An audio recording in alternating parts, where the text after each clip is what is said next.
सबसे पहले मैं वो गलतियां बताऊंगा जो मैंने अपने प्रिपरेशन टाइम पर की, फिर मैं वो गलतियां बताऊंगा जो मैंने लास्ट टाइम पर की नीट से कुछ दिन पहले, और फिर मैं आपको वो गलती बताऊंगा जो मैंने मेन नीट के एग्जाम में की और वो सबसे बड़ा ब्लंडर था। और लास्ट में पांचवी ऐसी गलती बताऊंगा जो इन सभी गलतियों का कंक्लूजन है। अगर वो गलती मैंने नहीं की होती तो ये कोई गलती मेरे से नहीं होती और आज शायद मैं किसी एम्स जैसे मेडिकल कॉलेज में। इसी कारण मैं नीट के पेपर में भी 3 घंटे 20 मिनट से पहले लगभग 1 घंटे 20 मिनट में मैंने नीट का पेपर सोल्व कर लिया था। जो व्यक्ति पूरे साल भर एम्स को सोचकर मेहनत कर रहा था, उसने वो हर चीज की जिससे 680 से ज्यादा नंबर है उसे एम्स मिल जाए, वो आखिरी के 15 दिनों में इस चीज के लिए डर रहा है कि बस मुझे कोई ना कोई गवर्नमेंट मेडिकल कॉलेज मिल जाए, बस मेरा सिलेक्शन हो जाए। ऐसा काश उस दिन थोड़ा ध्यान रख लिया होता सुधांशु 3 घंटे 20 मिनट में, तो आज किसी एम्स में बैठा होता, आज किसी बढ़िया मेडिकल कॉलेज में बैठा होता। Hello everyone, once again welcome back to my YouTube channel. I am Sudhanshu, currently 3rd year MBBS student at Government Medical College Ratlam. And 2023 में दोस्त मैंने नीट और जेईई को बहुत ही बेहतरीन रैंक के साथ क्रैक किया था और आज की ये वीडियो आप सभी नीट 2026 एस्पायरेंट के लिए बहुत बहुत बहुत ज्यादा इंपॉर्टेंट होने वाली है दोस्त, क्योंकि ये वीडियो में मैं आज आपको ऐसी 5 गलतियां बताऊंगा जो मैंने करी थी अपने नीट प्रिपरेशन के टाइम पे, जिससे मेरा एवरेज मॉक टेस्ट स्कोर तो हमेशा 700 के आसपास रहता था, बट नीट में जो स्कोर था वो केवल 630 मार्क्स रह गया। मैंने ऐसी क्या गलतियां की, एक एक चीज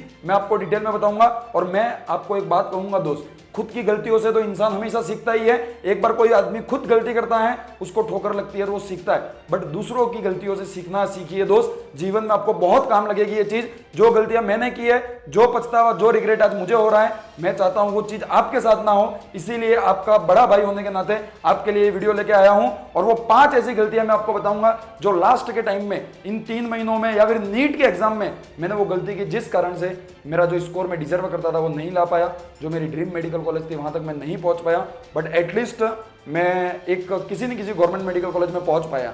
बट हो सकता है कि आप उस गलतियों को और ज्यादा कर दो और बड़ा ब्लंडर कर दो, तो हो सकता है कि आप एक अच्छी गवर्नमेंट मेडिकल कॉलेज डिजर्व करो, वहां पहुंच भी ना पाए। और भगवान ना करे ऐसा भी हो सकता है कि आप किसी गवर्नमेंट मेडिकल कॉलेज में ना पहुंच पाए। तो इन गलतियों से बचना बहुत जरूरी है। इसीलिए इस लास्ट के टाइम पर मैं आपके लिए वीडियो लेकर आया हूं। अगर चैनल पर नए हो तो सब्सक्राइब कर ये वीडियो लाइक कर देना, क्योंकि आने वाले समय में इन 3 महीनों में आपको बहुत बेहतरीन गाइडेंस इस चैनल के थ्रू और मेरे थ्रू आपको मिलेगा। और एक वादा सबसे पहले मुझे कमेंट बॉक्स में कर देना, अपने नाम के आगे डॉक्टर लिखकर अपना नाम मुझे बताकर अपने आप को इंट्रोड्यूस कर। और इंट्रोड्यूस कैसे करोगे, अपने नाम के आगे डॉक्टर लिखकर कमेंट बॉक्स में मेरे से एक वादा कर देना भैया कि इन 5 आपकी गलतियों से मैं सीखूंगा और ये गलतियां मैं अपने एग्जाम में नहीं करूंगा और एक गवर्नमेंट मेडिकल कॉलेज में जाकर मेरा और मेरे पेरेंट्स का सपना पूरा करूंगा। एक बार अपने नाम के आगे डॉक्टर लिखकर ये वादा कमेंट बॉक्स में मुझसे कर देना। तो बिना किसी देरी के हम वीडियो को शुरू करते हैं। सबसे पहले मैं वो गलतियां बताऊंगा जो मैंने अपने प्रिपरेशन टाइम पर की, फिर मैं वो गलतियां बताऊंगा जो मैंने लास्ट टाइम पर की नीट से कुछ दिन पहले, और फिर मैं आपको वो गलती बताऊंगा जो मैंने मेन नीट के एग्जाम में की और वो सबसे बड़ा ब्लंडर था। और लास्ट में 5वीं ऐसी गलती बताऊंगा जो इन सभी गलतियों का कंक्लूजन है। अगर वो गलती मैंने नहीं की होती तो ये कोई गलती मेरे से नहीं होती और आज शायद मैं किसी एम्स जैसे मेडिकल कॉलेज में होता। Mistake number 1, not working on silly mistake. मैं हमेशा अपना जब भी मॉक टेस्ट देता था, मैं जो गलतियां मेरे से ऐसी होती थी कि मैं किसी फॉर्मूले को भूल गया, कोई कंसेप्ट भूल गया, तो उन गलतियों पर हमेशा मैंने बराबर ध्यान दिया, पेपर को एनालिसिस किया, सब चीजें की। बट एक चीज पर मैंने कभी ध्यान नहीं दिया था, वो थी सिली मिस्टेक्स। सिली मिस्टेक्स, आप चाहे कोई ऐसी गलती करो या नॉर्मल सिली मिस्टेक करो दोस्त, आपके नंबर तो -1 होना ही है। मेरे जब भी टेस्ट में 680, 690, 700, 710 आते थे, कभी कभार 650, 660 ऐसे भी नंबर आए। मैंने बहुत सारे टेस्ट दिए, उसमें कई बार ऐसे भी नंबर आए। तो ये जो नंबर कम आते थे वो किस रीजन से आते थे? Silly mistake.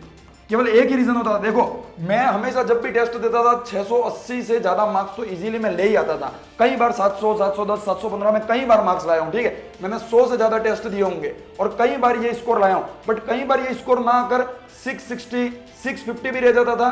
तो मैं सोचता था कि यार क्यों आया ये कम स्कोर, तो उसका एक ही रीजन होता था, वो होता था सिली मिस्टेक। तो मैं उन सिली मिस्टेक पर कभी ध्यान नहीं देता था। मैं कहता था चलो आइस की पेपर में हो गया, अगले पेपर में सुधर जाएंगी। इस कारण से मैं उनको हमेशा इग्नोर करता गया और वो मेरे ऊपर सबसे भारी पड़ा नीट के एग्जाम में। और बहुत सारे ऐसे क्वेश्चन जो बिल्कुल इजी थे, बॉयर लॉ का ग्राफ पूछा गया था नीट के एग्जाम में, जो सबसे इजी पेपर में, पूरे पेपर का सबसे इजी क्वेश्चन था, उसको तक मैं गलत करके आया था।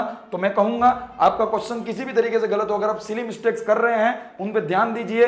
आप क्वेश्चन को पूरा पढ़े, अच्छे से पढ़े, अंडरलाइन कर पढ़े और ऐसी गलती ना करें, क्योंकि सिली मिस्टेक तो सबसे बड़ी गलती है, क्योंकि ये तो वो क्वेश्चन हमारा गलत हो रहा है जो हमको परफेक्ट आता था। बात करें मिस्टेक नंबर 2 की, तो पेपर का जो पूरा टाइम होता है उसको यूज नहीं करना। हमारे टाइम पर पेपर में 3 घंटे 20 मिनट का टाइम होता था। मैंने आज दिन तक जितने भी मॉक टेस्ट दिए उसमें चाहे मेरा स्कोर 710 आया हो, 700 आया हो या 650 आया हो, मैं हमेशा एक ही गलती करता था कि इन 3 घंटे 20 मिनट को कभी प्रॉपर यूज नहीं किया।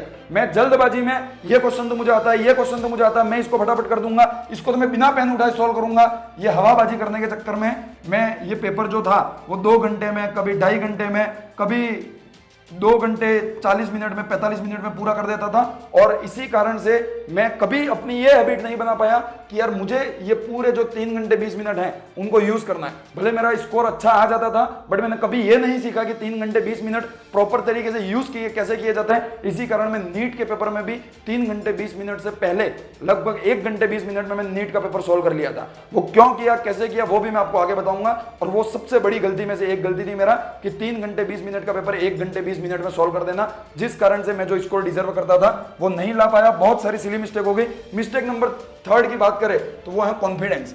देखो, कॉन्फिडेंस बहुत बड़ी चीज होती है। अगर आप किसी भी कॉम्पिटिटिव एग्जाम को क्रैक करना चाहें तो कॉन्फिडेंस, सेल्फ कॉन्फिडेंस होना बहुत जरूरी होता है। और मेरा पूरे साल भर बहुत बढ़िया कॉन्फिडेंस था। अगर मैं थ्रू आउट पूरे ईयर की बात करूं तो पूरे ईयर मेरा जो स्कोर वो 680 प्लस रहता था। तो मैं हमेशा से सपना किसका देख रहा था, एम्स का। मेरा एक ही सपना था कि मुझे एम्स में जाना, और मैं उस लेवल की मेहनत कर रहा था। बहुत मेहनत की थी, बहुत क्वेश्चन सोल्व किए थे, बहुत सारी बुक की थी, बहुत मॉड्यूल किए थे, हर कोचिंग का मॉड्यूल किया था, सब कुछ किया था। और एक ही सपना था कि एम्स में जाना, और वही कॉन्फिडेंस था कि कुछ भी हो जाए मुझे एम्स में जाने से कोई नहीं रोक सकता है। ओवर कॉन्फिडेंस नहीं था वो दोस्तों, कॉन्फिडेंस था, क्योंकि मैंने बहुत मेहनत की थी। ठीक है, बट क्या हुआ, लास्ट के 15 दिन जब बाकी थे तब मैंने एक टेस्ट दिया। एक कोचिंग के एसआरजी बैच का बहुत ही हार्ड पेपर होता है वो पेपर, उस पेपर को मैंने दे के देखा। नॉर्मली मैं बेसिक टेस्ट देता था, उसमें मेरा अच्छा स्कोर आता था, बट उसमें मेरा स्कोर अचानक से कम आ गया। और वो कम कितना, 580 के आसपास। तो मुझे ये लगने लग गया यार कि इस बार फिर 580 नंबर आए तो मेरा सिलेक्शन नहीं हो पाएगा।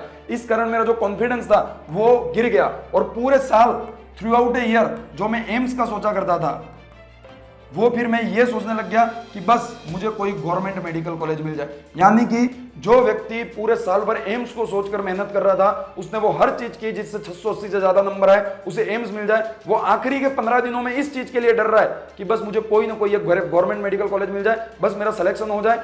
ऐसा क्यों हुआ, क्योंकि मेरा कॉन्फिडेंस गिर गया था किसी टेस्ट में कम नंबर आने से।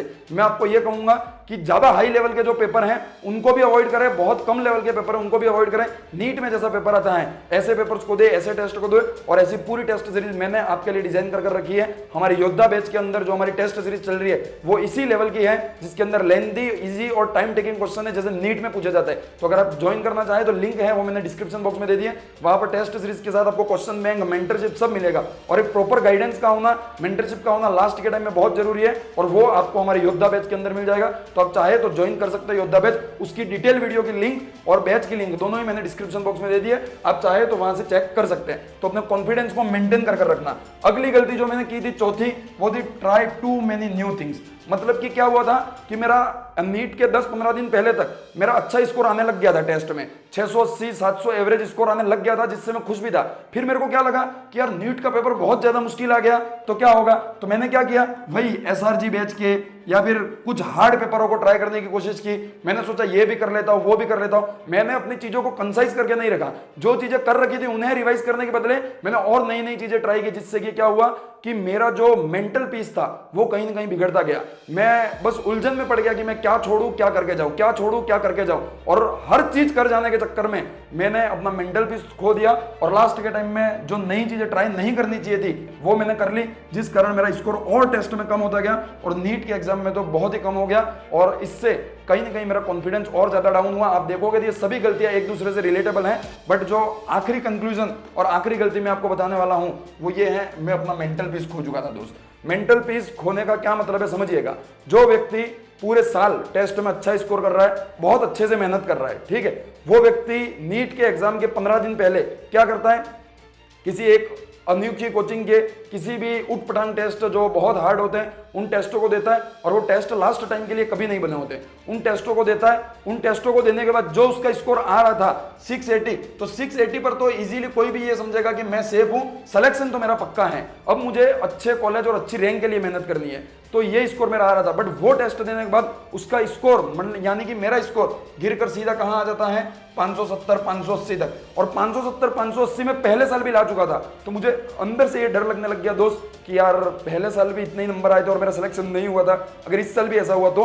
और पूरे साल भर जो कॉन्फिडेंस एम्स का बना हुआ था वो कॉन्फिडेंस लास्ट के टाइम में गिर गया। और फिर बस मैं ये सोचने लग गया कि बस मुझे कोई एक गवर्नमेंट मेडिकल कॉलेज मिल जाए और मेरा सिलेक्शन हो जाए। और वो जो मैनिफेस्ट कर रहा था मैं एम्स के सपने, वो केवल मैं ये सोचने लग गया कि बस मेरा सिलेक्शन हो जाए। और वही सोचकर मैं नीट का पेपर देने भी चला गया। और जब पेपर देने गया तो क्या हुआ मेरे साथ कि पेपर पूरा ऐसा आया, जो मैंने पहले सारे क्वेश्चन कर रखे थे ऐसे ही आए।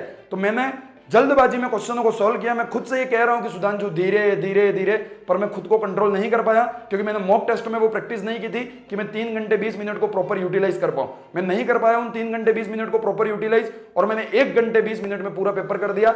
20-15 मिनट में मैंने ओमआर शीट भर दी और मैं पेपर सॉल्व करके ऐसे ही बैठ गया। मैं पूरे 3 घंटे 20 मिनट को यूज नहीं कर पाया। चेक करने पर पता पड़ा कि कुछ ऐसे क्वेश्चन जो बहुत ईजी थे, इंडिया में 70% से ज्यादा बच्चे उन क्वेश्चन को राइट करके आए होंगे, वो क्वेश्चन मैंने रॉन्ग कर दिए। और जो अच्छे क्वेश्चन थे वो तो मैंने सही किया, क्योंकि वो सॉल्व करने पड़े थे, बट कुछ इजी क्वेश्चन थे वो मैं गलत करके आ गया, और इस कारण जो मैं स्कोर डिजर्व करता था, जो आना चाहिए था, वो नहीं आ पाया। दोस्त अब सोचिए, मैं जब 3 राउंड में पेपर करता था तो हमेशा कोचिंग के टेस्ट में बाद के जो 2 राउंड होते थे उसमें 20 से 30 क्वेश्चन बच जाते थे। उसके बाद में इसमें 700 के आसपास स्कोर ले आता था। जबकि नीट के एग्जाम में मैं आपको बताऊं, 200 में से 196 क्वेश्चन जो थे वो मैंने सीधा एक राउंड में देखते ही कर लिया था, जिसमें मुझे कुछ सोचने की जरूरत नहीं पड़ी थी, क्योंकि मैंने इतनी प्रैक्टिस कर रखी थी। बट हुआ क्या कि मैंने बहुत जल्दबाजी में सॉल्व किए, कुछ अलग चीज थी उनको नहीं पढ़ पाया, क्वेश्चन को अंडरलाइन करके नहीं पढ़ पाया, खुद का मेंटल पीस बना के नहीं रख पाया, जिस कारण जो स्कोर डिजर्व करता था वो नहीं ला पाया। आप सबसे हाथ जोड़कर निवेदन है कि आप ऐसी गलती नीट के एग्जाम में ना करें। जो 5 गलतियां मैंने की है, अगर तुम कर रहे हो तो अवॉइड करो। अभी तुम्हारे पास समय है इन 5 गलतियों को सुधारने का, और अगर तुम सुधार लोगे तो शायद तुम्हारा जो स्कोर अभी टेस्ट में आ रहा है उससे 50 से 70 नंबर नीट के एग्जाम में ज्यादा आ सकते हैं। और इसमें सबसे मेन चीज है मेंटल पीस। इन आखिरी के 3 महीनों में मेंटल पीस मेंटेन करके रखना बहुत जरूरी है। हड़बड़ाहट करोगे, घबराओगे, डरोगे तो तुम्हारी चीजें बिगड़ती जाएंगी। वहीं बस खुद पर भरोसा रखकर, भगवान पर भरोसा रखकर चीजों को करते जाओगे तो सब अच्छा होगा, ये बात ध्यान रखना।